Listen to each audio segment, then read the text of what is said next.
जय Shri Shyam.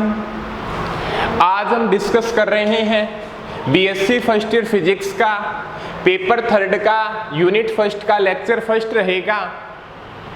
BSc BEd second year physics का paper first का यूनिट फर्स्ट का लेक्चर नंबर फर्स्ट रहेगा। और आज हम डिस्कस करेंगे इलेक्ट्रोस्टैटिक्स के बारे में।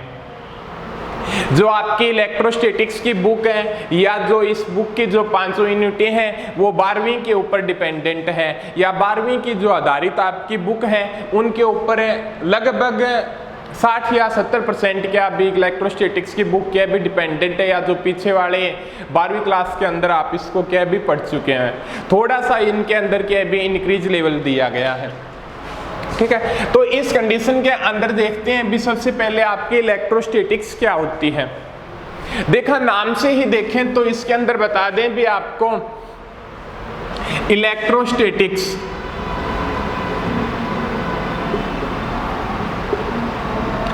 दो टाइप से डिवाइड कर लो, एक तो हो गया इलेक्ट्रो हो गया, एक स्टैटिक्स हो गया। इलेक्ट्रो मीन्स विद्युत, ये भी आवेश पे डिपेंड करेगी या चार्ज। स्टैटिक्स क्या होता है भी स्थिर, एट रेस्ट। तो जहां पे क्या चार्ज रेस्ट पे हो, या बोल सकते हैं भी भौतिकी की वह शाखा जिसके अंदर स्थिर आवेशों के गुणों तथा उनकी घटनाओं के बारे में डिस्कशन किया जाता है, वो क्या कहलाती है भी आपकी स्थिर वैद्युत की कहलाती है। कहने का मतलब स्थिर विद्युत के अंदर हम उन पे डिस्कस करेंगे भी। यहाँ पे आप थोड़ा सा नाम देखो भी इलेक्ट्रोस्टैटिक्स। इलेक्ट्रॉन्स, इलेक्ट्रो क्या होती है भी विद्युत होती है, ठीक है। विद्युत कहाँ से उत्पन्न होती है भी चार्ज से उत्पन्न होती है भी चार्ज। स्टैटिक्स, स्टैटिक्स क्या होती है भी स्थिर होती है, एट रेस्ट, जहां पे चार्ज रेस्ट पे हो। या लिख सकते हैं भी भौतिकी की वह शाखा जिसके अंतर्गत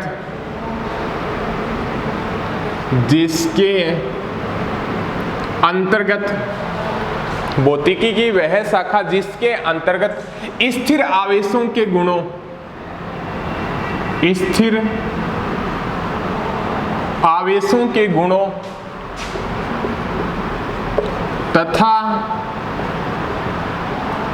उनसे संबंधित घटनाओं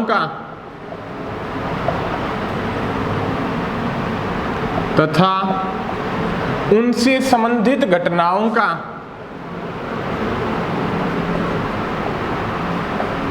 अध्ययन किया जाता है।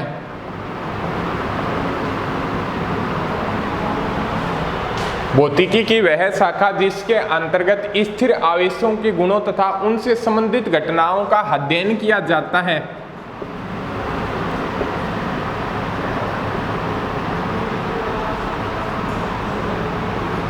स्थिर विद्युत की कहलाती है, ठीक है, ठीक है।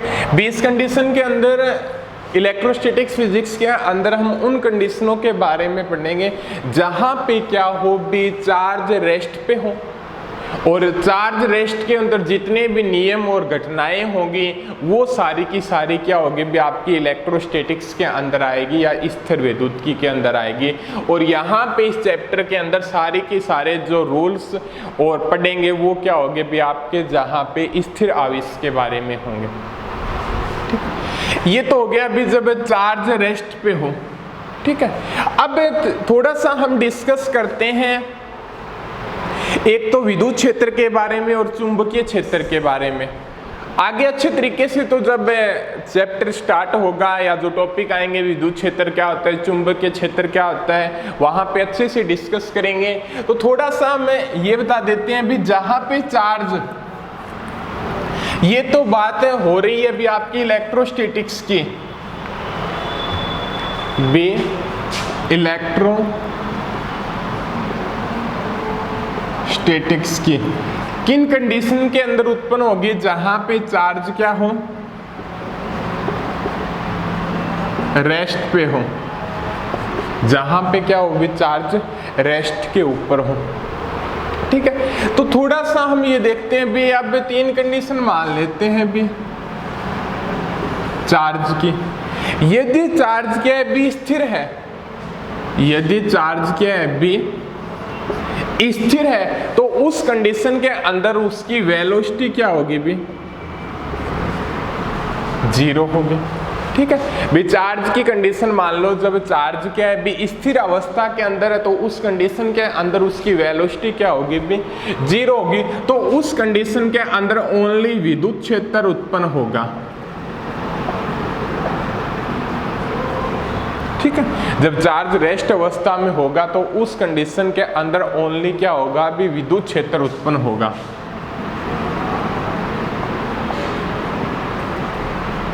Electric field. और जब चार्ज नियत वेग से गति करता है, तो उस कंडीशन के अंदर क्या होगा भी आपका विद्युत क्षेत्र तथा चुंबकीय क्षेत्र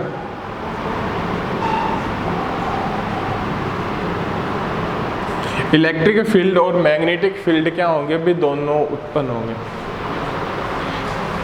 और थर्ड कंडीशन बताएं आपको, तो उस कंडीशन के अंदर क्या होगा भी जब चार्ज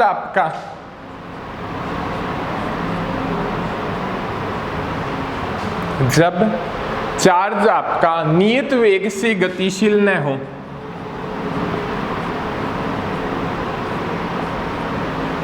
फर्स्ट कंडीशन तो क्या होगी जब चार्ज आपका क्या है भी, थोड़ी थर्ड देखते हैं बात है, जब चार्ज आपका क्या है भी नियत वेग से गतिशील न हो। नियत वेग मीन्स भी उसकी वेलोसिटी का मान क्या हो रहा हो भी चेंज हो रहा हो। ठीक है, भी चार्ज की वेलोसिटी का मान चेंज हो रहा हो, तो उस कंडीशन के अंदर विद्युत क्षेत्र भी उत्पन्न होगा और चुंबकीय क्षेत्र भी उत्पन्न होगा।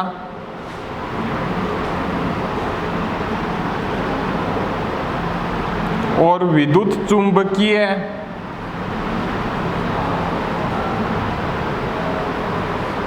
विकिरण भी उत्पन्न हो गए। ठीक है, ये हो गई भी आपकी 3 कंडीशन है। ठीक है, मीन्स चार्ज की आपके पास क्या होगी भी 3 कंडीशन होगी। किन किन कंडीशनों के अंदर जब चार्ज आपका क्या होगी रेस्ट पोजीशन पे हो, तो उस कंडीशन के अंदर उसकी वेलोसिटी 0 होगी, तो उस कंडीशन के अंदर ओनली विद्युत क्षेत्र उत्पन्न होगा। जब चार्ज आपका क्या है भी कांस्टेंट वेलोसिटी से मूव कर रहा हो, तो उस कंडीशन या चार्ज आपका कांस्टेंट वेलोसिटी से या नियत वेलोसिटी से गति कर रहा है, तो उस कंडीशन के अंदर आपका विद्युत क्षेत्र उत्पन्न होगा और चुंबकीय क्षेत्र उत्पन्न होगा। और थर्ड कंडीशन दी गई है भी जब चार्ज आपका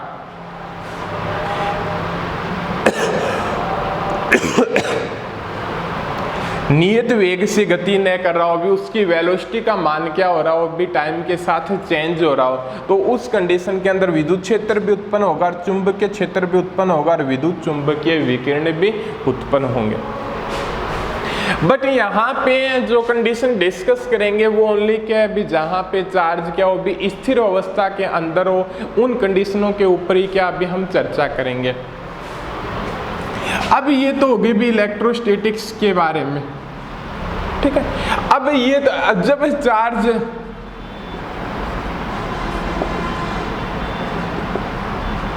मूव कर रहा हो, गति कर रहा हो, तो उस कंडीशन के अंदर 2 प्रकार के, एक तो क्या होते हैं भी मैग्नेटोस्टैटिक्स,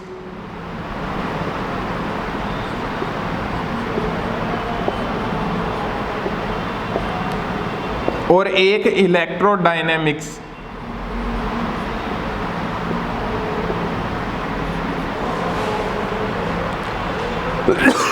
ये 2 कंडीशनें उत्पन्न हो गई।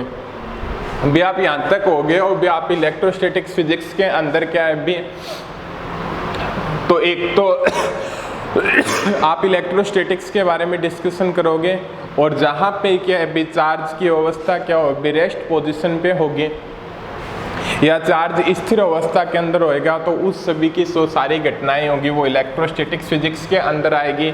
और जब चार्ज गतिशील अवस्था में होगा तो वहाँ पे मैग्नेटोस्टैटिक्स और इलेक्ट्रोडायनेमिक्स के अंदर क्या होंगे भी पढ़ेंगे। बट इस चैप्टर के अंदर हम चार्ज क्या अभी रेस्ट पोजिशन पे होगा उसके बारे में ही क्या हमें डिस्कस करेंगे। और जब चार्ज रेस्ट पोजीशन पे होगा तो ओनली ऑन क्या होगा भी अपना विद्युत क्षेत्र उत्पन्न होगा, ठीक है। और ये चार्ज गतिशील अवस्था के अंदर है तो इस कंडीशन के बारे में चुंबकीय क्षेत्र और विद्युत चुंबकीय विकिरण के बारे में क्या भी अगले चैप्टरों के अंदर क्या भी डिस्कस करेंगे। तो इस चैप्टर के अंदर अपना ओनली ऑन रहेगा भी जब चार्ज रेस्ट पे उत्पन्न होगा तो इलेक्ट्रोस्टैटिक्स फिजिक्स होगी, उनसे घटनाओं के बारे में चर्चा करेंगे। और चार्ज रेस्ट पोजीशन पे होगा तो वहाँ पे ओनली ऑन क्या भी विद्युत क्षेत्र उत्पन्न होगा, उसके बारे में क्या भी ओनली ऑन डिस्कस करेंगे। तो हम स्टार्ट करते हैं भी, एक तो हो गया भी इनके बारे में। अब एक होता है भी विद्युत बल, उसके बाद में डिस्कस करते हैं भी कूलाम के नियम के बारे में।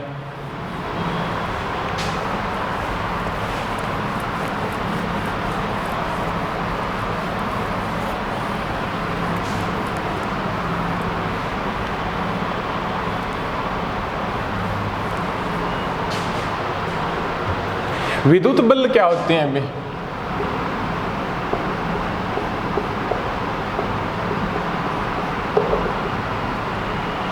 विद्युत बल के बारे में आपको बताता है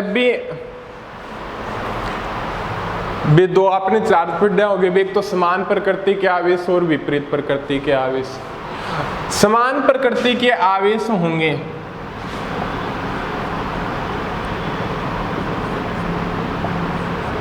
वो एक दूसरे को क्या करते हैं भी प्रतिकर्षित करते हैं। समान प्रकृति के आवेश क्या होते हैं भी एक दूसरे को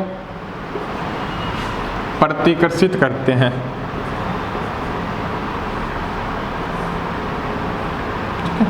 तो इन बलों को बोलते हैं भी अपने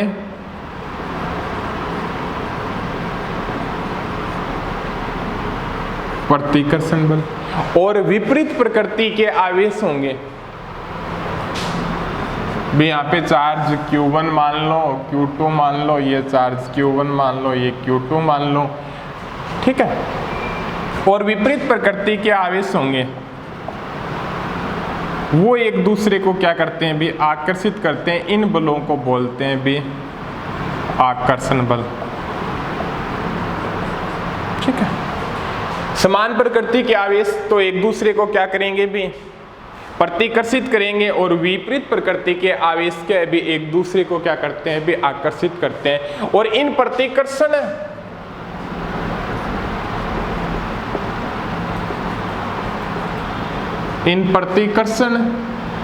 व आकर्षण बलों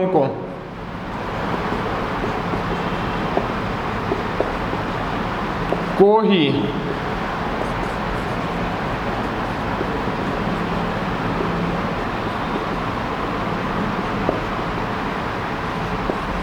इन प्रतिकर्षण व आकर्षण बलों को ही क्या बोलते हैं भी विद्युत बल बोलते हैं। तो ये तो हो गया अभी आपका विद्युत बल के बारे में। समान प्रकृति के आवेश एक दूसरे को क्या करते हैं भी प्रतिकर्षित करते हैं, और विपरीत प्रकृति के आवेश एक दूसरे को क्या करते हैं भी आकर्षित करते हैं। अब हमारा जो इस इलेक्ट्रोस्टैटिक फिजिक्स का जो फर्स्ट टॉपिक है कूलाम का नियम, आपने 12वीं में भी पढ़ा होगा, उसके बारे में क्या है भी डिस्कस करते हैं। कूलाम का नियम क्या होता है?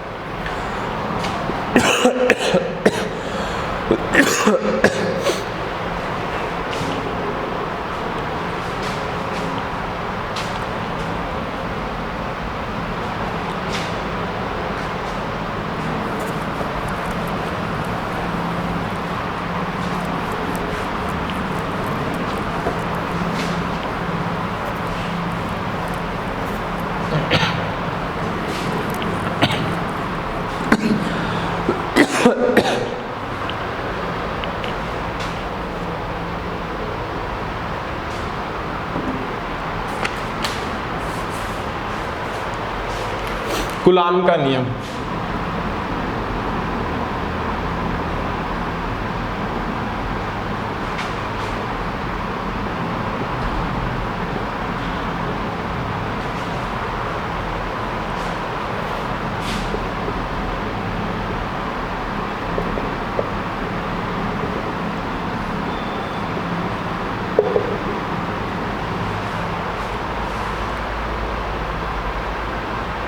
कूलाम का नियम क्या होता है? भी दो स्थिर बिंदु आवेशों के मध्य लगने वाला आकर्षण तथा प्रतिकर्षण बल उन दोनों आवेशों के गुणनफल के समानुपाती तथा उनके बीच की दूरी के वर्ग के क्या होता है? भी व्युत्क्रमानुपाती होता है। देखो मैं एक बार लिख देता हूं भी।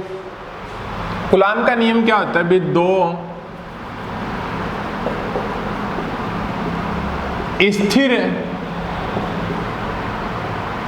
दो स्थिर बिंदु आवेशों के मध्य दो स्थिर बिंदु आवेशों के मध्य लगने वाला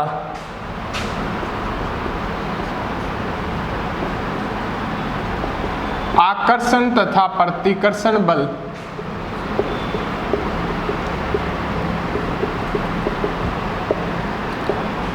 उन दोनों आवेशों के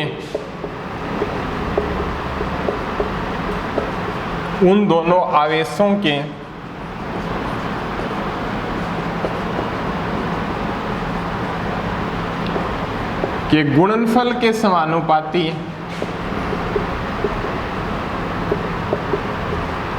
तथा उनकी बीच की दूरी के वर्ग के व्युत्क्रमानुपाती होता है।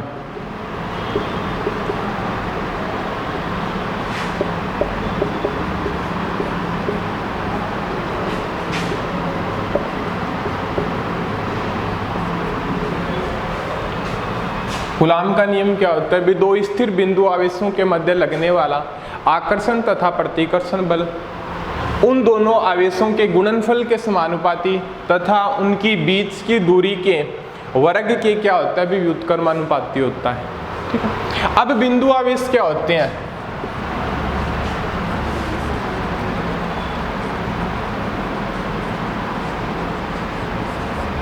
बिंदु आवेश के बारे में क्या बताते हैं? यदि आवेशों का आकार उनके बीच की दूरी की तुलना में नगण्य हो तो वो आवेश क्या कहलाते हैं? भी बिंदु आवेश कहलाते हैं। यदि आवेशों का आकार, जो आवेश लेते हैं, आवेशों का आकार उनकी बीच की दूरी की तुलना में नगण्य हो तो वो आवेश क्या कहलाएंगे? भी आपके बिंदु आवेश कहलाएंगे। अब देखिएगा भी दो चार्ज मान लीजिए, भी एक चार्ज क्या है? भी Q1 है बिंदु आवेश और Q2 है, दोनों स्थिर अवस्था के अंदर है। चार्ज क्या होने चाहिए? भी रेस्ट पोजीशन के अंदर होने चाहिए। भी एक बिंदु आवेश Q1 मान लो, एक बिंदु आवेश क्या मान लो? भी Q2 मान लो, और उनके बीच की दूरी क्या मान लो? भी आप R मान लो। ठीक है।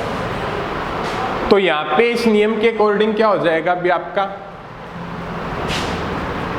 F समानुपाती Q1 Q2 और F समानुपाती 1/r²।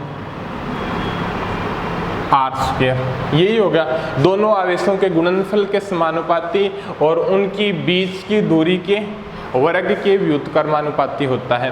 तो ये आपका क्या हो जाएगा? भी F समानुपाती Q1 Q2/r²।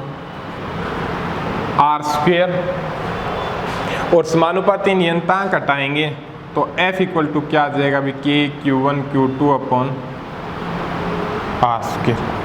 ये चीज आ जाएगी। और ये नियम क्या कहलाता है? भी आपका कूलाम का नियम कहलाता है। कौन सा नियम कहलाता है? भी आपका कूलाम का नियम कहलाता है। और यहां पे जो K होगा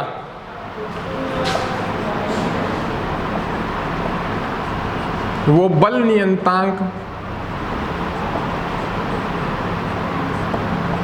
या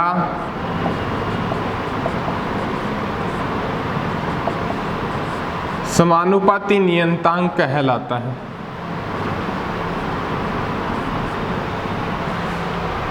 यहाँ पे जो K होगा वो आपका क्या कहलाएगा? भी बल नियतांक कहलाएगा या समानुपाती नियतांक कहलाएगा।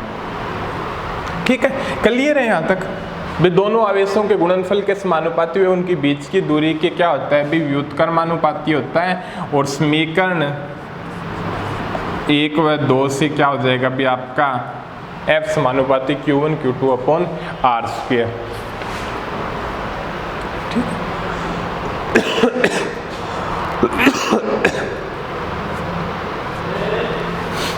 अब क्या है उसके बाद में यहाँ पे जो K की वैल्यू है उसका मान डिपेंड करता है एक तो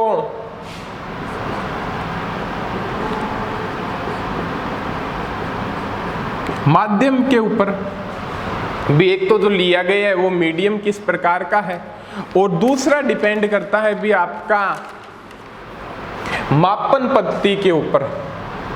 एक तो मीडियम के ऊपर निर्वात माध्यम लिया गया है या भी मीडियम लिया गया है भी वायु है या किस प्रकार का मीडियम लिया गया है, और दूसरा डिपेंड करता है भी आपका मापन पद्धति के ऊपर।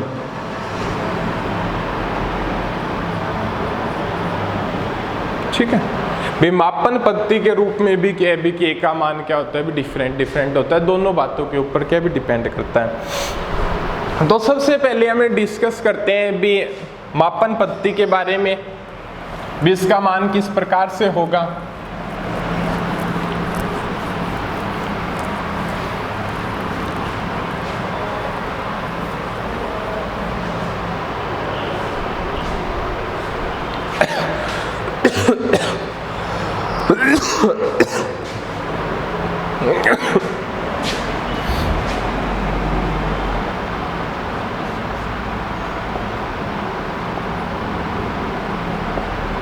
मापन पद्धति के बारे में,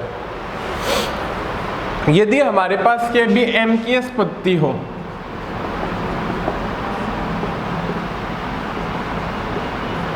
MKS पद्धति हो मीटर किलोग्राम सेकंड, तो उस कंडीशन के अंदर K का मान क्या होगा वो देखते हैं भी MKS पद्धति के अंदर जो भी यहाँ से K का जो यूनिट होगी वो क्या निकालेंगे भी अपने, ये हो गया भी आपका F equal to K Q1 Q2 upon R square.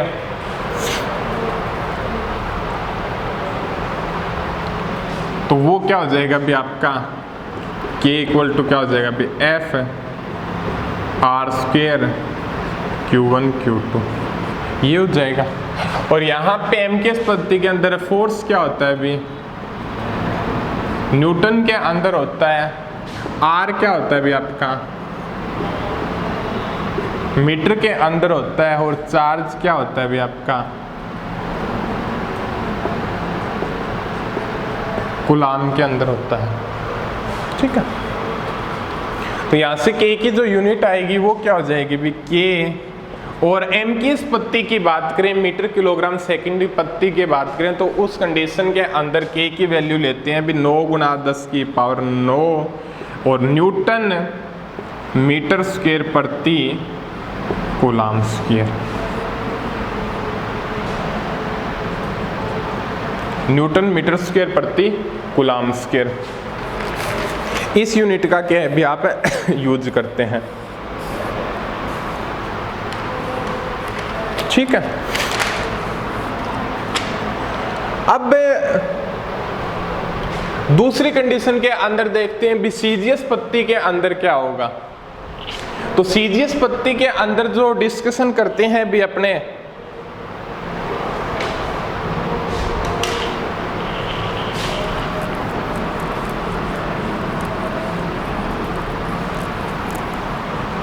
जो CGS पद्धति की यूनिट होगी और उसके अंदर क्या है भी इसकी यूनिट के बारे में हम डिस्कस करेंगे, तो वो क्या हो जाएगा भी आपका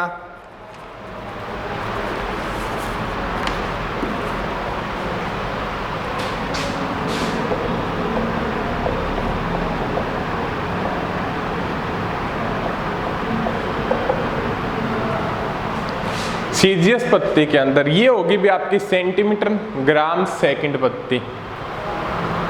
तो इस कंडीशन के अंदर यहाँ पे जो फोर्स होगा वो तो क्या होता है भी आपका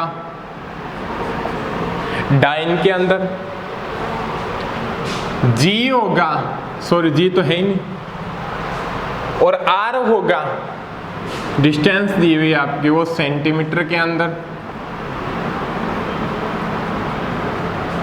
और आपका चार्ज होगा वो स्टेट कूलाम के अंदर आपकी यूनिट होगी। या इसको 1 ESU से भी लिख सकते हैं, ESU के रूप में भी लिख सकते हैं, ठीक है। तो यहां से जो इसकी यूनिट होगी वो क्या हो जाएगी भी, बल नियंत्रण K की यूनिट। यहाँ पे जो इसकी वैल्यू होगी वो तो क्या होती है, 1 यूज करते हैं, इसकी यूनिट हो जाएगी भी आपकी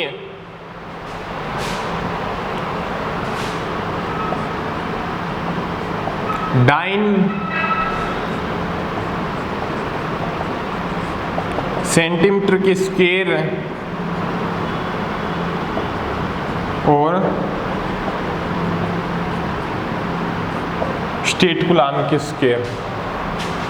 ये हो जाएगा भी आपका MKS पत्ती और CGS पत्ती के अंदर। क्लियर है यहाँ तक, ठीक है। MKS पत्ती के अंदर तो क्या हो जाएगा, 9 गुना 10 की पावर 9 न्यूटन मीटर स्क्वायर प्रति कूलाम स्क्वायर, और CGS पत्ती के अंदर हो जाएगा भी आपका 9 सेंटीमीटर स्क्वायर और स्टेट कूलाम की स्क्वायर, ठीक है। क्लियर है यहाँ तक। ये तो हो गई भी आपके MKS पत्ते के अंदर, तो यहाँ पे भी यूनिट है इसकी यूज कर रहे हो, तो वहाँ पे सारी यूनिट क्या है भी आपके MKS पत्ती के अंदर है, तो वहाँ पे K की वैल्यू 9 गुना 10 की पावर 9 यूज करोगे। और यदि आपकी यूनिट जो आप जो या जो क्वेश्चन सोल्व करे उसके अंदर क्या है भी आपके CGS पत्ती के अंदर है, तो आप वहाँ पे क्या है भी K की वैल्यू क्या है भी 1 यूज करोगे, ठीक है। अब अगले लेक्चर के अंदर हम पढ़ते हैं भी निर्वात माध्यम के अंदर क्या कंडीशन होगी और माध्यम के अंदर क्या है भी इन दोनों के मध्य किस प्रकार की कंडीशन आएगी, वो डिस्कस करेंगे। और फिर उसके बाद में क्या है भी कूलाम के नियम के स्थिति निरूपण के बारे में पढ़ेंगे और अध्यारोपण के सिद्धांत के बारे में क्या है भी डिस्कस करेंगे अगले लेक्चर के अंदर।